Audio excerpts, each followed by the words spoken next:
Now, when it really starts getting hot outside, homeowners start thinking about how they can keep the interior of their home nice and cool. Now, in some parts of the country, that means air conditioning. In other parts, simply raising the windows, keeping the ceiling fan going.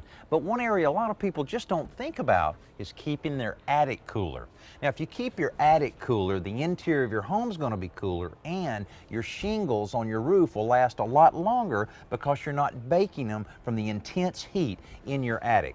The solution to all of these problems is to provide nice fresh air into your attic through some type of soffit vent. Now, this is a very standard one that's 8 inches by 16 inches. They're also available in a round style, also a continuous vent that runs all the way around the perimeter of your overhang area. And if you have vinyl on your house, they're available in the perforated type of vinyl vent. Either way, they're introducing that fresh air into your attic that'll keep it cooler. Now, this vent is probably the easiest one to install. First, mark off the spaces where the vents will go, being careful to avoid seams in the soffit plywood.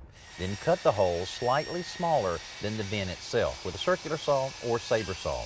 The vents themselves can be nailed or screwed into place. Now, this new source of airflow will really pay you big dividends this summer because your power bills will go down and your home will be a lot more comfortable.